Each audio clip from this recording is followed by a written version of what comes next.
The Aztec Mictlan.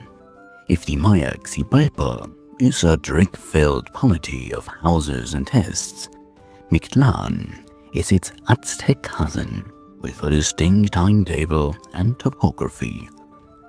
9 order levels, a slow, ordeal-ish descent, and a Death Lord, Mictlantécutli, who governs a cold, bureaucratic afterworld rather than a single theatrical trip. Gates and thresholds, the north, the pilgrim's road, and the grave's cargo. Passage into Mictlan is less a single doorway and more a staged pilgrimage. A northward road measured in trials, time, and provisions. The Aztec dead travel through a mapped underworld of 9 levels, and in mythic accounts, the voyage commonly takes around 4 years before final rest is reached. The route is directional. The north, Mictlampa, is the land of the dead, and the path itself matters. This is not instantaneous transit, but a long road with checkpoints, mountain passes to cross, rivers to ford, and caverns to negotiate. A ritualized itinerary rather than a metaphysical one-step. The living equipped the traveler accordingly. Graves were stocked with food, tools, and token gear meant to be used on the roads, because myth thinks like a practical person packing a rucksack. The funerary kit is not decorative. Archaeology and colonial-era sources show that the dead were buried with objects intended as travel provisions. Pots, foodstuffs, and sometimes a dog to keep pace. The hairless Xōlōtl and other canines are repeatedly linked in both text and burial evidence to the underworld journey. Dogs accompany or guide the dead across the terrifying thresholds, and are sometimes interred with their person who serve as Psychopomps. These dogs are, in practical terms, the best possible small 4-legged travel agents. The obstacles along the road read like a catalogue of specific perils. Mythical lists include mountains that crush travelers, winds that shred flesh into ice, rivers of blood, and banks haunted by jaguars and serpents. Deserts that are described with strikingly corporeal detail, and the emphasis that journeys proceed cruelty. The dead endure tests that are spatially concrete. The underworld's dangers are topographical obstacles as much as spiritual trials. Time itself serves as a threshold. 4 years is the conventional span given in many sources for the wandering before arrival in Mictlan's deep courts. This duration is sometimes explained practically, roughly the time for the bodily decomposition and the social work of funerary rites, and mythically as the time necessary for a soul to be judged, taxed by trials, and finally admitted. The pilgrim's road is, thus, a temporal technology, a ritual calendar by which the living mark mourning, remembrance, and eventual reintegration of memory. A Psychopomp figure in the story, the skeletal liminal god Xōlōtl, twin of Quetzalcoatl in some accounts, is a guide figure associated with these crossings, and dogs function as his practical guides. The presence of a dog in the grave is part of a delicate choreography. Creature and corpse together make the crossing more likely, because mythic passages are often best traveled with a barking, extremely punctual companion. Ritual practice reflects this topology. Grave laying, offerings at thresholds, and the inclusion of specific goods are acts that acknowledge the seam between worlds and provision the traveler. The Florentine Codex and later ethnographic synthesis make clear that funerary provisions were intended to be used on this long road. Not symbolic accessories, but practical kit for a difficult trip. Burial was ceremony and logistics, incense, food, tools, and a trustworthy dog. So, imagine the sequence. A Northwood bier set out at dawn, a body wrapped and laden like a pilgrim. Family members placing pots, maize, and perhaps a small dog into the grave as if handing someone an emergency care package. The dead stepping off into a route that is mapped, timed, and full of named dangers. The threshold is not an abrupt cut, but a measured expedition. A long, pragmatic, mythic road whose demands shape burial practice, social mourning, and the way communities remembered those who had gone before. So, in short, Mictlan is a journey you prepare for, not a place you stumble into. It is directional, procedural, and insistently practical. The Underworld conceived as a long pilgrimage where goods, guides, and knowledge decide who will reach rest and who will be waylaid along the pilgrim's roads. Transit and Psychopomps, the 4-year road, Xōlōtl, the guides, and the obstacles.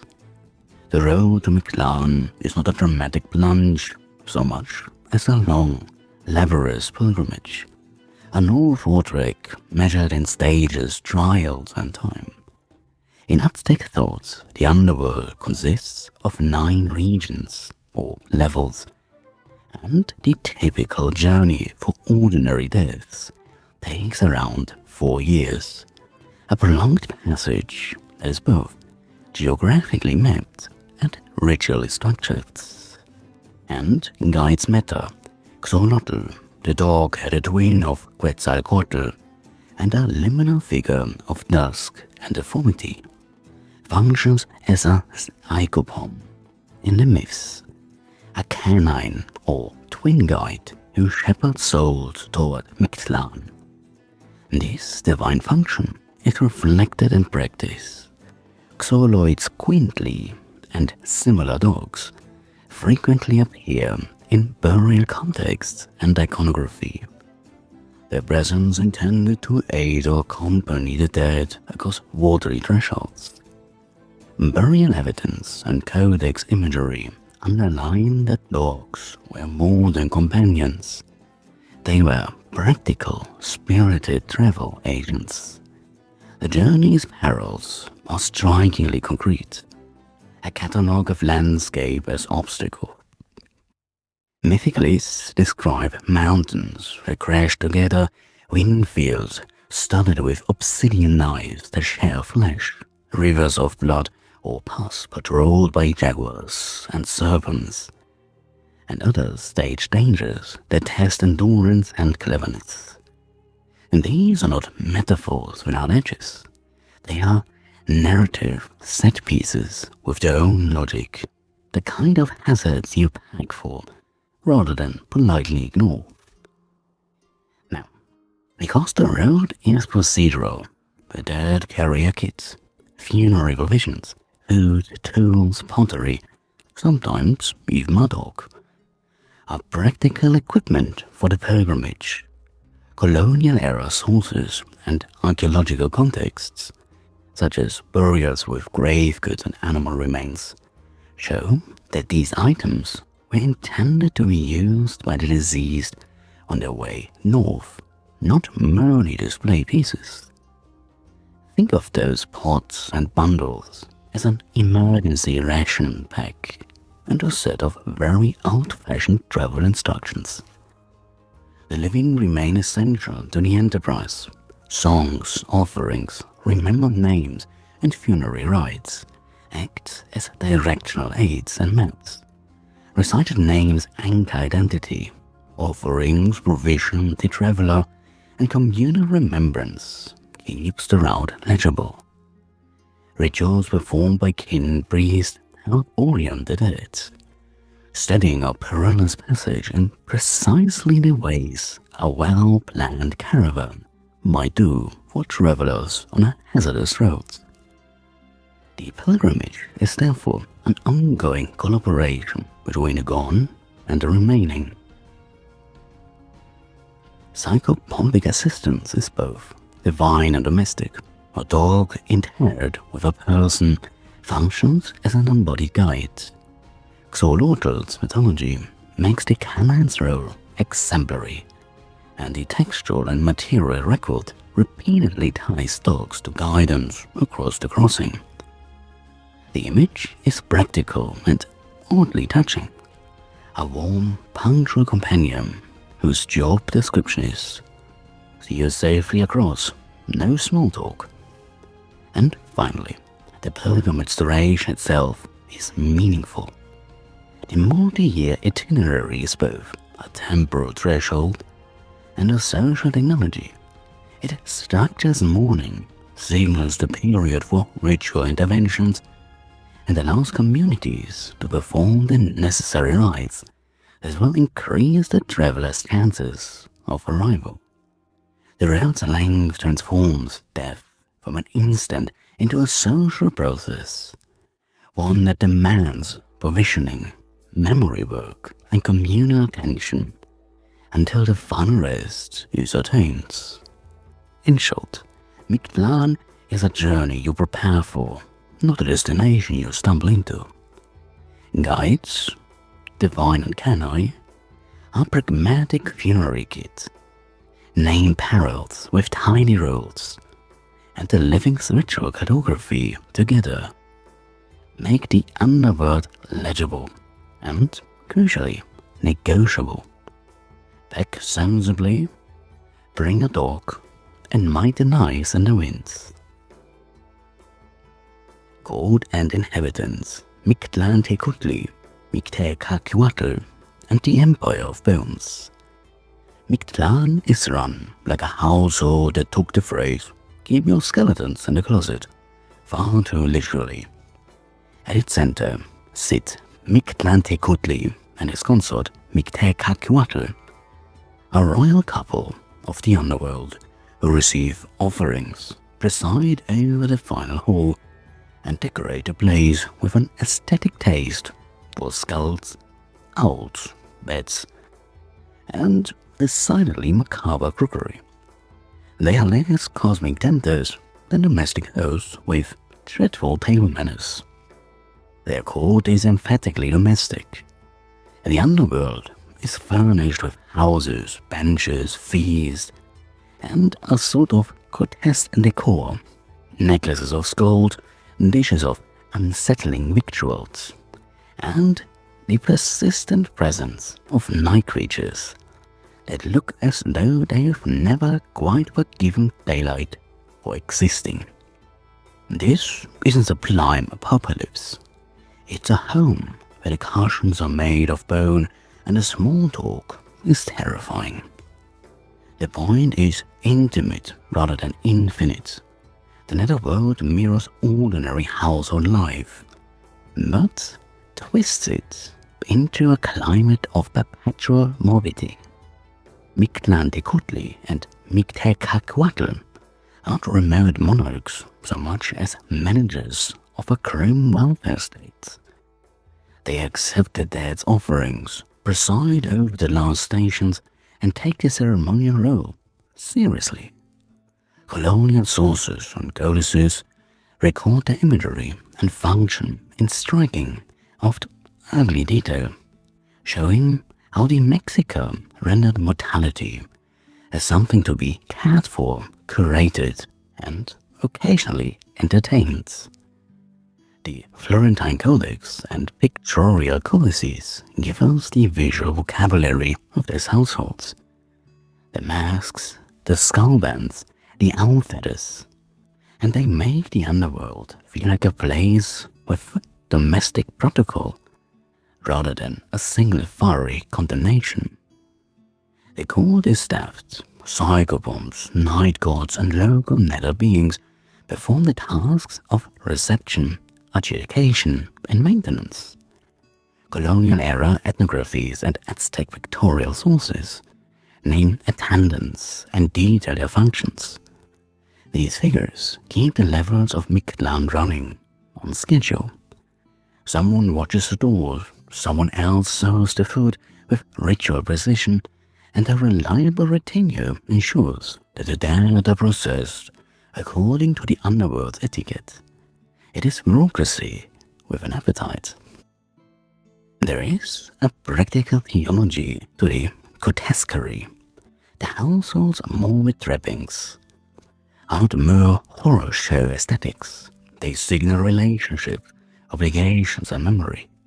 Offerings placed at the threshold, funerary deposits, and ritual gestures are the means by which the living enter into a contractual exchange with the household of death. Feed the right spirit at the right time, and the home remains functional. Neglect the account, books, and the house will complain in ways everyone notices. The underworld's somaticity, therefore, maps onto social practice. Grave goods and ritual care are the currency of safe passage. And finally, the mood of Mictlan is less cosmic domination than a stern, organized care. A kingdom of bones that administers endings with rules, roles, and a dreadful sense of order. The aesthetic, skulls, owls, bats, and the like, dramatizes a worldview in which death is woven into the household's life cycle, remembered and regulated, rather than simply feared. In the end, the rulers of Mictlan remind the living of an inconvenient truth. His social work continues below ground, and he keeps very exact accounts. Judgment, reward, and cultural function, slow adjudication, social memory, and practical afterlife. Judgment in Mictlan is less a snap verdict and more an interminable, oddly polite hearing, the kind of trial that prefers paperwork to passion.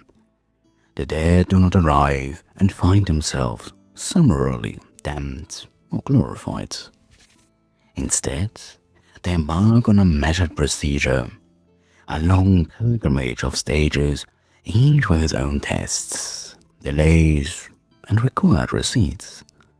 Success is not eloquence in the face of a judge, but endurance, provision, and the kindness of guides and companions. In short, bring enough rations and a punctual dog. The itinerary matters. The voyage north is timed and graded. Myth and ritual envision a multi-year itinerary that gives the living a calendar of mourning and intervention.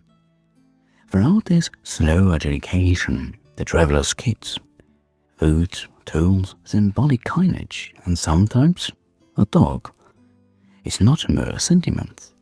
These items are practical technology for the road, used and tested against named obstacles. The corpse that was carefully supplied has a markedly better chance of reaching the deep chambers, where rest can finally be taken. Think of the funerary kit as immigrant luggage for an extended bureaucratic crossing. Now, guides and psychopomps do the steering. Xōlōtl and his canine counterparts are not mythic accessories, but active agents whose presence materially improves the traveler's respect. Dogs interred with the dead are part escort, part insurance policy. They guard, guide, and, according to some accounts, negotiate with the nether checkpoints. The living's rites, songs, offerings, prayers, and remembered names function as maps and toll payments, on a route that expects both logistics and loyalty. If the community keeps the route tidy, the dead are more likely to find their appointed hall. Crucially, Mictlan's adjudication is procedural rather than moralistic. The trials encountered on the road are concrete tests of endurance and cunning. They are not primarily a ledger of sins. The outcome depends on passage and aid. Those who navigate the hazard, whose dead are provisioned, and who receive psychopompic assistance, arrive at rest. The underworld system values collaboration and social support. The verdict is, in practice, distributive, rest for the well-prepared, delay for the neglected. The social function is immediate and practical. Funerary offerings and ritual maintenance are community-level investments in memory and continuity. By stocking graves, performing calendrical rites, and evoking names, communities keep the dead integrated into social life, rather than discarded. That integration is not sentimental bookkeeping. It is the way a society preserves resource memory. A plant in which fear who held what knowledge, and thus secured seasonal cycles and collective resilience. Mictlan's slow adjudication also structures mourning. The multi-year passage provides an institutionalized period for grief, for familial rites, and for the community to perform its obligations. During this time, the family's work, offerings, remembrances, priestly recitations, functions like an administrative process that increases the deceased's chances of repose. The living are not passive, they are co-authors of the dead's itinerary, and their ritual labor has observable consequences in a community's equilibrium. The mythology teaches practical components by framing the underworld as a prolonged, rogue-avant journey. The narratives instruct communities in the etiquette of burial, what to give, what to remember, whom to call. These prescriptions anchor funerary behavior in collective practice, rather than private superstition, so that obligations are visible and enforceable. A well-managed funerary regime thereby becomes public policy for continuity. It preserves human capital in the form of memory, technique, and seasonal knowledge. Comparatively, Mictlan's emphasis is on endurance and process, where other traditions may stage trickery or immediate testing. Where the Maya's Xōlōtl delights in riddle-like houses and performative reversals, Mictlan prefers slow adjudication, a procedural slow burn that makes ritual provision and social support decisive. Both systems teach competence, but they tune communal memory in different keys. One rewards cunning in a contest, the other rewards provision and perseverance on a long road. The cultural payoff is stable and practical. If the living perform their duties, the community retains access to ancestral counsel, stabilizes seasonal knowledge, and mitigates misfortune through ritual repair. Mythology thereby sanctions as a set of practices that link domestic economy, ritual care, and communal memory into a durable governance of mortality.